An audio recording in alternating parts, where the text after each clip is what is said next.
You know that feeling when you're working hard towards learning something, but it feels like you're getting nowhere? Through decades of trial and error, I finally created a framework that helped me level up faster, only to discover that it's been around forever. And today we're going to learn about it so you don't have to waste years trying to figure it out the hard way. So if you're feeling stuck in your learning process, unsure where you stand, or looking for ways to speed up your progress, this video is for you.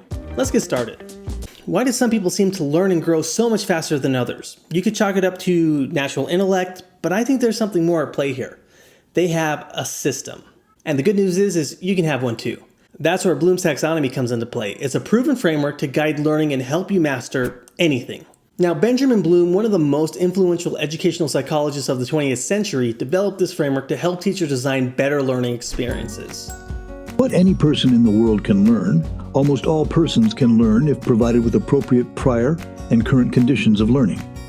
We need to be much clearer about what we do and do not know so that we don't continually confuse the two. Let's take a look at the visual representation that Bloom's made to explain Bloom's taxonomy. First, remembering. This is the ability to recall basic facts and concepts, our entry point into learning. Next is understanding, grasping the meaning behind the information and explaining it in your own words. Then applying, using what you've learned in practical situations. And after that is analyzing, so breaking down complex information and seeing how parts relate to the whole.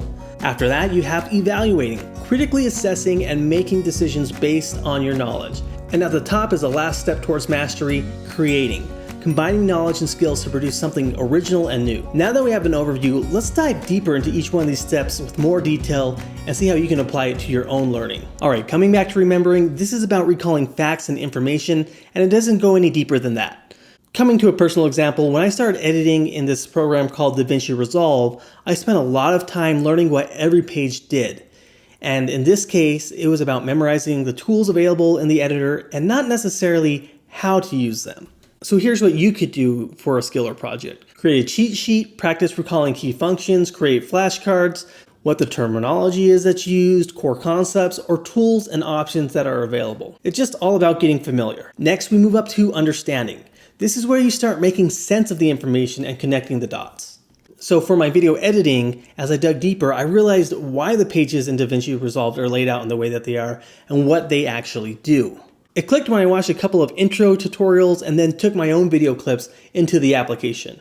I saw that the cut page is there for rough editing and the edit page is there for detailed adjustments. The fusion page is used for compositing and visual effects. The color page is, well, for color grading, making your picture look nice. And then there was Fairlight to get fine-grained control over your audio, and there was the Deliver page to export your information. And it occurred to me that they're designed to create a professional workflow as I dove deeper, and I naturally got a better sense of their purpose and capabilities. So to build understanding, focus on how different parts of the skill or tool are connected. Ask yourself, why is this organized the way that it is? How can I make sense of this? What is the true purpose for this tool? So for example, if you're learning software, explore how one feature impacts another.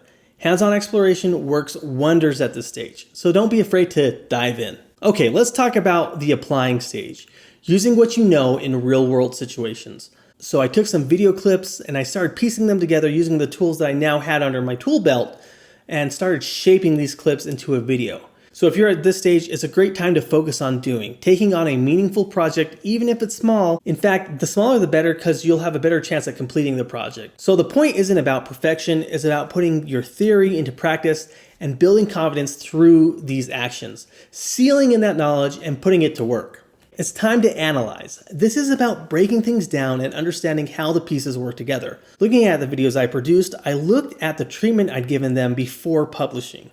The color, the transitions, how's the sound working? Is the visual effects working as intended? Then I look at other people's work and analyze those pieces as well. So your challenge here is to pick something in your field of interest or your own projects and analyze them deeply. Look at patterns and techniques that you can apply. Trying to make the perfect steak? Compare yours to restaurant quality. Check out your technique compared to your favorite YouTuber and see how their results differ from your assumptions. Going beyond just analyzing, you can start to evaluate, critiquing your own work and improving it. For me, I have YouTube analytics and that lets me know how the video performed. How long did someone watch? Are there any drop-offs? Are there any spikes? How many views did your video get? So to level up here, seek constructive feedback and apply it deliberately. Evaluate your results, see what worked, what didn't, and why. This reflection is where the growth happens. If analytics are available to you, that's a great place to start. If it's a performative skill or something that others are going to consume or enjoy, surveys or simply asking someone, although it might be a bit biased if you ask them directly, still great. That's a great place as well. So the point is that you need something to measure against so you can evaluate it. Want to become a better runner? Compare how fast you ran this week to last week and what contributed to that. And then we get to the tippity top, which is creating. This is the pinnacle of Bloom's taxonomy and is where you combine everything you learn to produce something original. Now for me, that's about crafting a unique style with my videos. I'm still working on it. I'm going to be working on it for quite a while. But how the information is presented, the type of information I'm sharing, and the way that I share that is what I'm working on. So when you're here at the creation stage, innovation is key.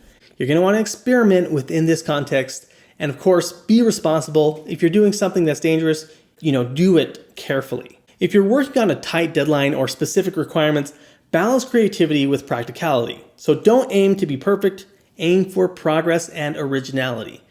So each one of these levels builds on the one before. By following the progression, you're not only going to speed up your learning, but you'll also gain a deeper mastery over time. Bloom's taxonomy is not just for educators. It's a practical guide to help you learn smarter, whether you're just starting to memorize the basics or creating something totally original.